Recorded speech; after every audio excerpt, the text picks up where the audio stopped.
tous, j'espère que vous allez très très bien. Alors aujourd'hui on se retrouve pour une nouvelle vidéo. Une vidéo donc dans la série crime, disparition et faits divers. Et donc petit disclaimer avant de commencer. Donc dans cette vidéo je vais vous décrire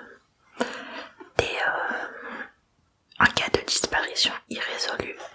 Mais je vais rien vous décrire de choquant, de violent, donc elle sera bien moins violente que la précédente. Mais bon, ça reste quand même quelque chose d'assez tragique, on va dire. Donc voilà, après à vous de voir si vous voulez rester ou quoi, mais elle sera bien moins violente que la précédente. Voilà. Donc alors j'ai choisi le cas d'Amy Lynn Bradley. Donc Amy Lynn Bradley, c'est une jeune femme de 23 ans. En 1988. Donc en 1988, elle avait 23 ans. Donc c'est une très jolie fille aux cheveux courts avec de grands yeux verts. Donc elle était sportive. Elle venait de terminer ses études universitaires. Et donc elle était sur le point de commencer un nouvel emploi. Et avant de se faire, sa famille voulait partager une dernière fois des vacances en famille.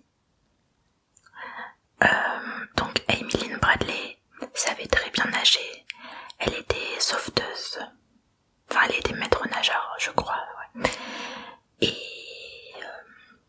Mais paradoxalement, elle savait très bien nager, mais l'idée de la mer à perte de vue l'inquiétait et elle n'était pas trop rassurée. Donc elle était d'abord inquiète de partir en mer avec sa famille puisqu'il voulait faire une croisière. Mais bon, elle a pris sur elle et ils sont quand même partis. Donc c'était une famille de 4. Et donc le 21 mars 1988, Amy et ses parents Ron et Eva et son frère Brad, donc son petit frère qui avait 21 ans, avec qui ils étaient très proches, sont montés à bord du bateau de croisière Royal Caribbean The Rhapsody à Porto Rico pour Curaçao aux Antilles. Donc c'était un bateau de croisière typique qui pouvait abriter jusqu'à 2000 personnes. Donc lors de la première nuit, la famille s'est bien amusée. Et donc le deuxième soir, la famille s'est habillée pour un dîner raffiné.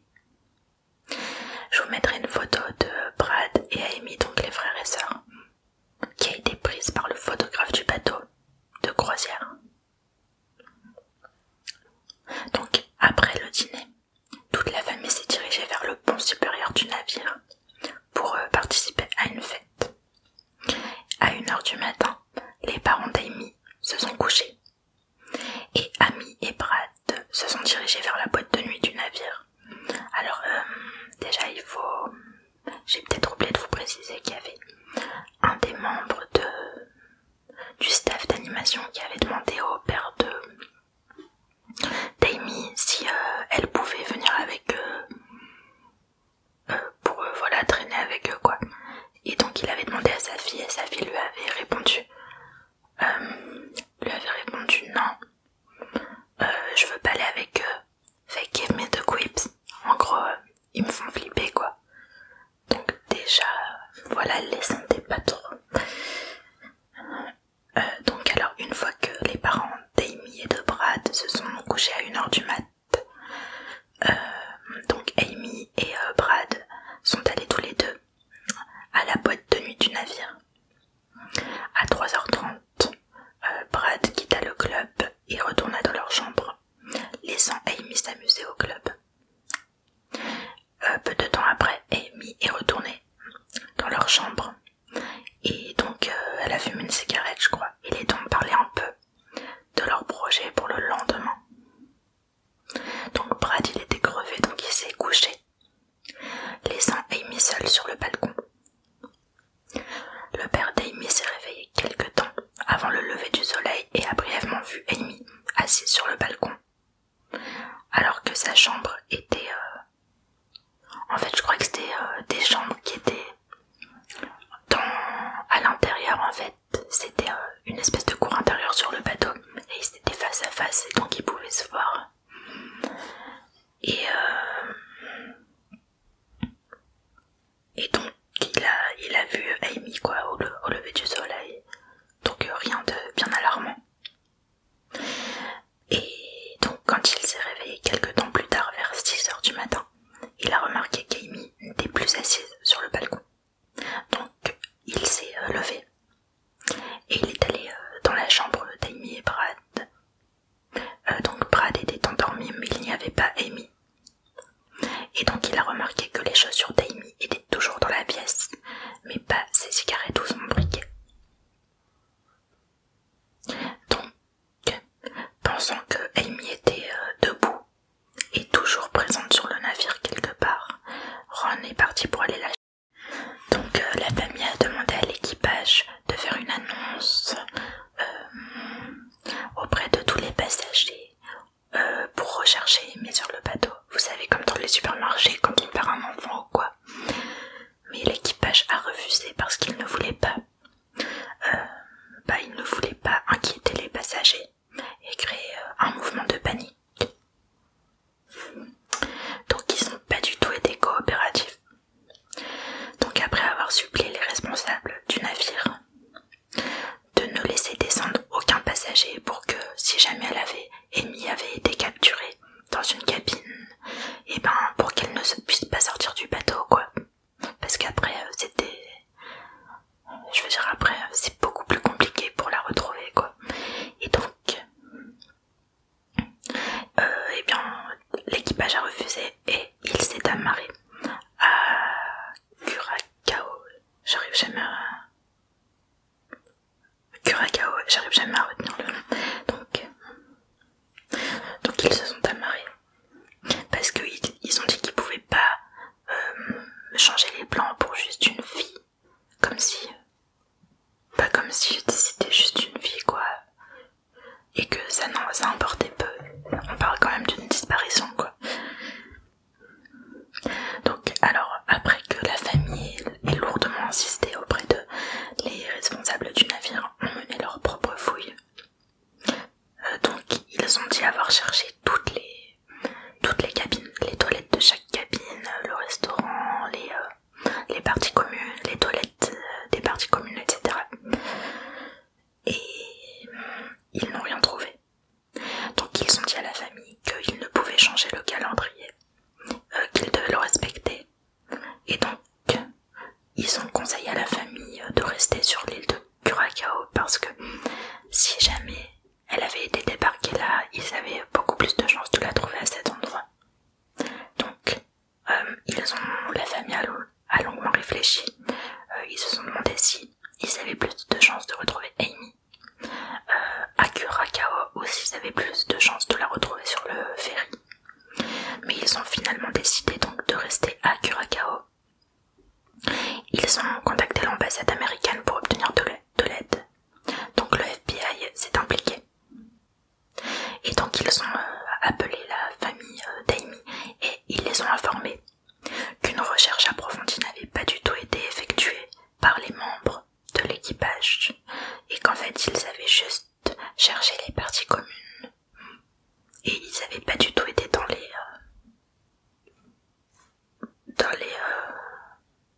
les cabines de chaque passager.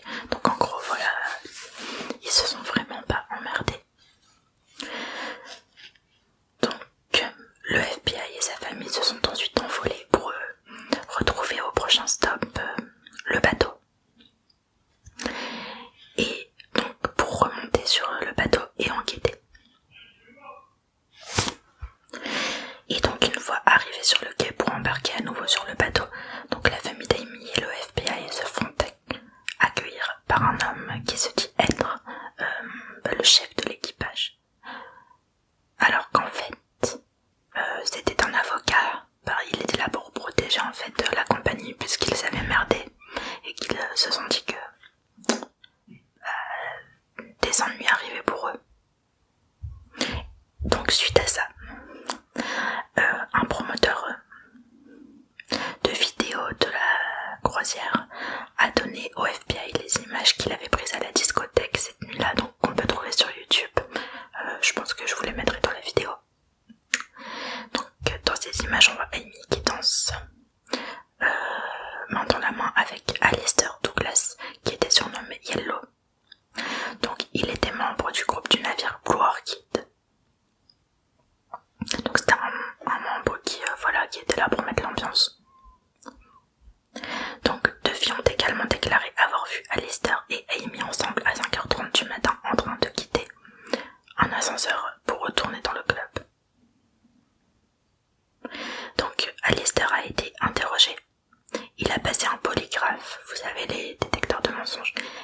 qu'il n'a pas été considéré comme une personne d'intérêt.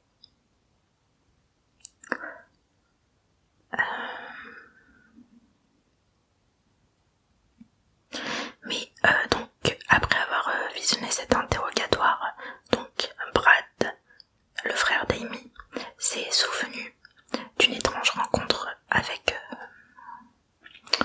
Alistair. Donc le matin où Amy avait disparu, Alistair s'était approché de lui et il lui avait dit qu'il était désolé de la disparition de sa sœur.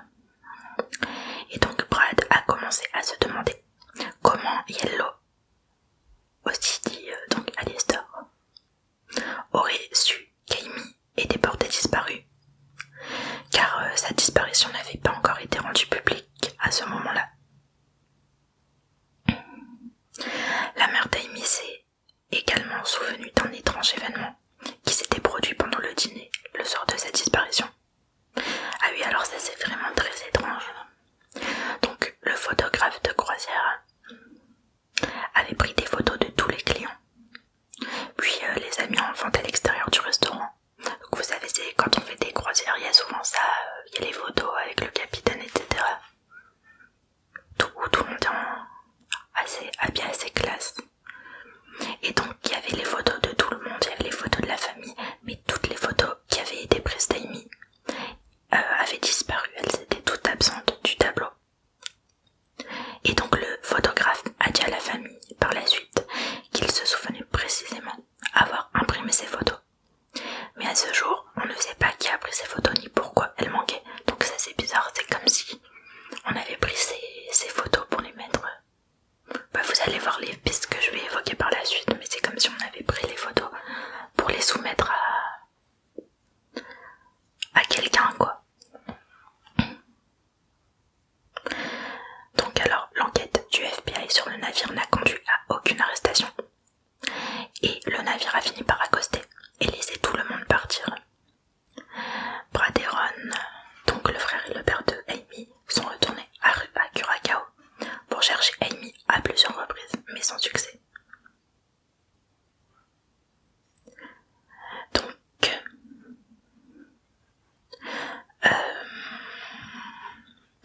Donc les recherches américaines par le FBI et tout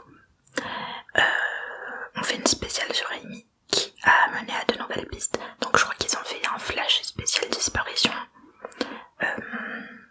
qui est America's Wanted, un truc comme ça. Et donc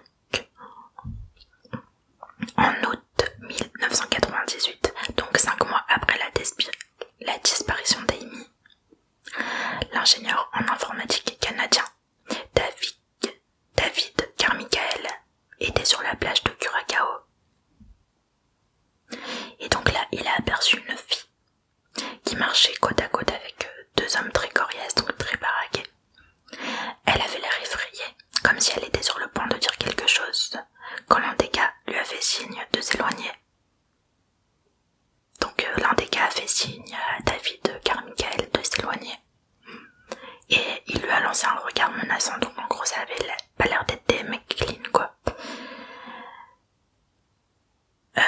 Donc au départ, Carmichael il a vu ça et il a pas forcément fait le rapprochement avec Amy parce qu'il connaissait même pas l'affaire, jusqu'à ce qu'il voit America's Most Wanted, voilà c'est ça. Et donc il s'est même envolé pour la Virginie pour rencontrer les Bradley. Donc ce qui fait que on a pris son témoignage au sérieux, c'est qu'en fait il s'est rappelé avoir vu deux tatouages très distincts sur la femme, donc un gecko et un diable de Tasmanie. Donc Amy avait ses tatouages exacts et apparemment on n'avait pas donné ces informations dans le portrait d'Amy, donc s'il a su ça, c'est forcément que c'était elle. Le FBI a immédiatement envoyé des gens sur l'île pour la rechercher, mais ils n'ont rien trouvé. Et donc, pendant ce temps, la famille d'Amy a embauché son propre enquêteur privé pour travailler sur l'affaire. Donc cet enquêteur, c'était Frank Jones. Donc alors,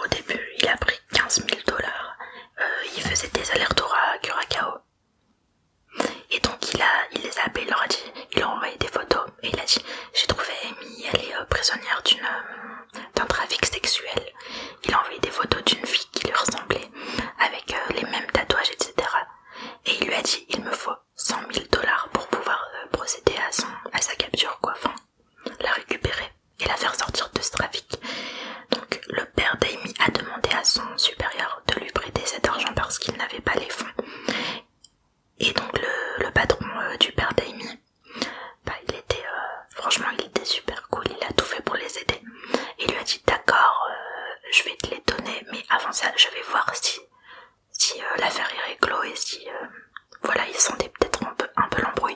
Donc il s'est renseigné et ils se sont aperçus en fait que c'était une grosse arnaque et que cet homme, il avait c'était des montages quoi, c'était pas du tout ses vrais tatouages, c'était des dessins, etc. C'était pas du tout Amy. Donc cet homme, il a été poursuivi, pour fraude, il a dû rembourser la famille d'Amy. Mais il leur a fait perdre beaucoup de temps, il a aussi fait de la prison par la suite. Donc franchement c'est horrible de faire ça à une famille qui est désespérée pour retrouver sa fille, leur donner de faux espoirs comme ça, c'est tellement horrible. Donc l'affaire, elle est restée froide jusqu'en mai 2002. Donc en mai 2002, un membre de la marine se trouvait à Curacao dans un bordel. Donc alors une femme avait remarqué que cet homme parlait anglais. Elle s'est approchée de lui pour lui demander de l'aide. Avant d'être emmenée par les employés du bordel. Donc à l'époque il était confus, il lui a dit qu'il y avait un navire de la marine à proximité, qu'il pourrait l'aider. Mais par la suite, il n'a jamais rapporté la rencontre. Car il était en service actif, qu'il craignait des répercussions. Et il n'était même pas au courant que Amy était portée disparue, mais il a fait le rapprochement par la suite. Donc en gros, c'était un bordel quoi, lui il a déclaré qu'il y était juste pour boire un verre, mais on se doute qu'il y était pour beaucoup plus. Et il a pas trop assumé. Mais bon, je pense que c'est quand même plus important de sauver la vie de quelqu'un plutôt que d'assumer simplement d'être allé voir des putes quoi.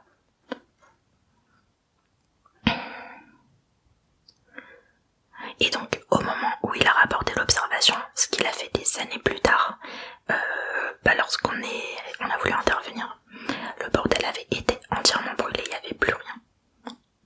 Donc il y a aussi eu un autre témoignage qui a beaucoup retenu l'attention des enquêteurs. Donc en 2005, une femme nommée Judy Maurer a affirmé avoir vu Amy dans les toilettes d'un centre commercial à la Barbade. Donc Judy a affirmé qu'elle était dans les toilettes lorsqu'une femme est entrée avec deux hommes. Donc apparemment tous les témoignages quand même concordent parce que il y avait toujours deux hommes autour d'elle qui l'a traînée, qui l'a terrifiée quoi. Les hommes l'ont menacée si elle ne donnait pas suite à un accord. Et donc lorsque les hommes sont partis, elle s'est approchée de la femme et la femme lui a dit que son prénom était Amy et qu'elle était de Virginie. Avant d'être emmenée par les hommes, elle a ensuite fait un croquis. Enfin, elle a fait un croquis avec les enquêteurs. Mais donc cette observation n'a abouti à rien. Et puis surtout, l'affaire avait quand même été très médiatisée. Donc, certes, le témoignage on l'a pris au sérieux, mais après le croquis est ressemblant. Mais elle avait aussi vu partout le portrait d'Amy avant d'avoir témoigné, donc elle savait à quoi elle ressemblait. Alors par contre là c'est quelque chose de très étrange. En 2005, la famille a reçu des photos des Caraïbes d'une publicité en ligne pour les travailleuses du sexe. Et donc une femme nommée Jess avait l'air vraiment identique à Amy quelques années plus tard. Donc la famille a envoyé les photos à un membre du FBI qui a déclaré qu'il était sûr que c'était Amy par rapport au trait de son visage, etc. Donc ils ont fait ils ont des instruments en fait morphologiques pour pouvoir déterminer si cette personne était, si les traits correspondaient bien à Amy, etc. Donc le problème en fait c'est que ils n'ont pas pu retracer les photos jusqu'à une personne ou à un endroit parce que c'était des liens qui avaient été redirigés. On n'a pas du tout pu retracer. Donc cette photo c'est la dernière piste solide connue d'Amy Lynn Bradley. Donc voilà, je vous mettrai les photos, c'est des photos suggestives. Elle avait juste les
je penserais quand même plus pour la piste sexuelle parce que si elle était tombée à l'eau, je sais pas, il y aurait peut-être, il y avait des caméras sur le bateau, on aurait vu, on aurait peut-être pu voir, on aurait pu avoir des pistes quand même, ou alors quelqu'un qui était dans sa chambre qui aurait vu un plouf, je sais pas. Enfin après c'était un gros ferry, mais je sais pas, je pense pas du tout pour la piste de la chute.